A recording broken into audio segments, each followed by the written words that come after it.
With the Poppy Playtime Chapter 4 ARG now over, I want to talk about the most important parts, what it all means, and see if we can't figure out how it takes us into Chapter 4. There is a lot to unpack here, so let's jump into it. One of the first huge contents found within the ARG was the Young Geniuses program, a program that we had never heard of before. That being said, we still don't know what exactly it was used for, but I have a pretty solid idea. This Young Geniuses program was created by Elliot Ludwig to find the smartest and most talented minds around. They would learn and experiment with one simple goal: to push the boundaries of science. This could have been the start of Playtime Co.'s experiments. We know this because Dr. Harley Sawyer was actually a part of the program. However, his involvement did not last long. While Harley was one of the best minds in the program, he lacked humility. As Elliot said himself, scientific progress should always be at the benefit of humanity. Progress made simply for the sake of progress often winds up hurting us more than it helps. Meaning, Harley was likely doing something unethical with his experiments that Elliot didn't agree with. He would even lash out at Elliot, telling him not to be soft, how progress doesn't care for how anyone feels about it. So this caused Elliot to remove Harley from the program in hopes to make him a better person. Maybe he would realize why progress matters. For all we know, this could have angered Harley and caused him to harbor hatred towards Elliot, but I'll talk about this more later on. Now, we also learned about this brand new character that I don't think we were supposed to know about yet, that being Pianosaurus. This is clearly a green piano dinosaur character. As of right now, we don't know much about it other than its appearance, so I won't spend too much time talking about it. But it does look incredible, and I think it's going to be a character like Miss Delight. Either way, I can't wait to learn more about it.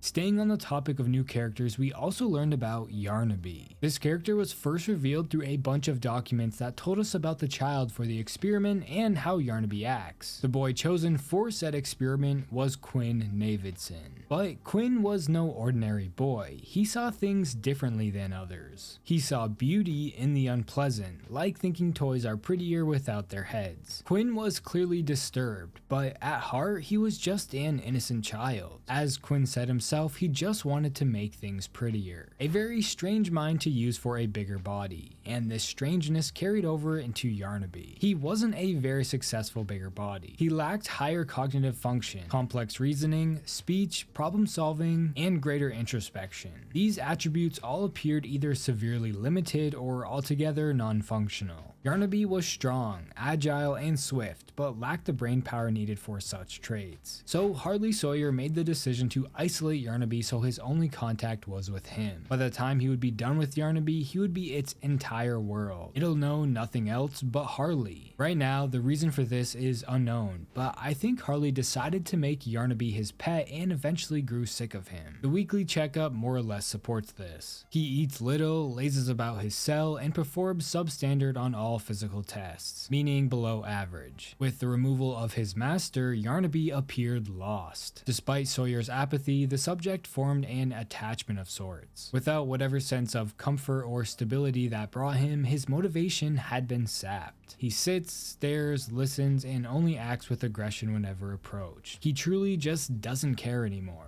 This tells us that Harley's plan worked, and Yarnaby formed an attachment to him. He was his entire world. However, Harley ultimately abandoned Yarnaby, which caused him to become depressed and unmotivated, rendering him useless for the company. The next big piece of information we learned about was an incident report in the tourism department. It seemed that Playtime Co. was hiring kids or young teens to do simple tasks around the factory like giving tours. Brendan must have been one of these kids hired. He was giving a tour to a larger than normal group, and because of this, the ones in the back dragged a little too far, which led to something bad happening. Of course, the good parts to the report are covered, but I'm sure this incident is something we will learn about in Chapter 4. What's most important here though is the incident involved mines, something we have never heard of Playtime Co. using before. Maybe after Huggy Wuggy's escape, they decided to use extra precautions. Now, you almost feel bad for Brendan, considering he begged them not to tell anyone it was his fault. He's just a kid with a whole future ahead of him. This kind of shows how careless Playtime Co. really was. Why give a big responsibility like that to a kid when you know you have secrets to hide? Although, a kid's future wasn't exactly something Playtime Co. seemed to care about. Continuing on, we also learned about another incident inside the theater, but the only thing given to us was a few photos from the aftermath of what happened. There's a picture of a toy Huggy, candy cat, a broken film projector, and what I think is a burnt poster. So it seems there was a fire inside the theater, and this fire actually ended up taking the lives of many people. We learned this from an audio recording between Leith Pierre, Stella Graber, Eddie Ritterman, and Jared Lockhart. Has Lockhart come forward with any information? Even the number of bodies? Well, don't leave us in suspense! What half-wit, soon-to-be dead man made this mistake? Dr. Harley Sawyer.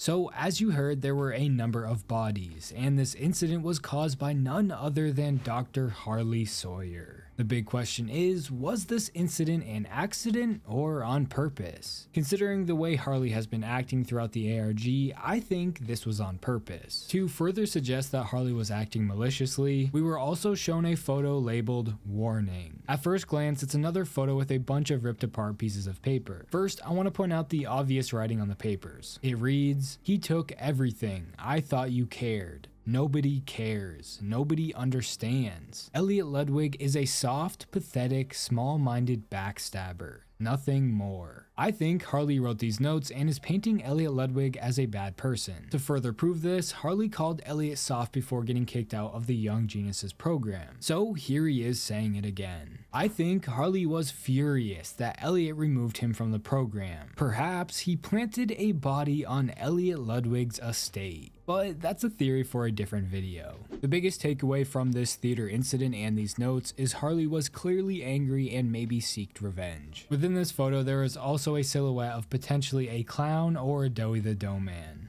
The very last thing I want to talk about are these notes from these special projects. Experiments like 1015 and 1026 before the bigger bodies. I went over these in detail in my other video, but what's most significant here is 1166, Boxy Boo, the first successful bigger body, meaning chapter 4 will hopefully be showing us how it all began. So with all of this new information, where can we expect chapter 4 to go? A big part of the ARG was focused around Harley Sawyer, so I think it's safe to assume Dr. Harley Sawyer is going to be the main villain of chapter 4, or at least play a major role. That being said, we will be learning about the Young Geniuses program, what it was, and what happened to Harley before and after he was removed from it. Remember, he was hired back by Leith Pierre down the line, so there's a lot to learn about his character and his motives. We will likely venture into the labs where the experiments took place and uncover the darkest secrets the company has been hiding. We will discover more about this theater incident that Harley caused and why he did it, as well as who Elliot Ludwig really was, because clearly there is more going on than we know. Yarnaby is not going to be the main villain, but a major villain, an antagonist that will try to stop us from finding Harley, a guard dog if you will. After the Hour of Joy, I think Harley persuaded Yarnaby into protecting him from the other toys. After all, Yarnaby remembers Harley as his master. Throughout our journey, we will run into other characters like Pianosaurus and Doughy the Dough Man that will have similar roles like Miss Delight. Who knows, maybe Harley is actually one of these toys. But regardless of all of this, I just hope we see or learn more about the prototype. Because of everything I just talked about, chapter 4 is going to be a journey about the truth. But remember, the truth is not always the prettiest.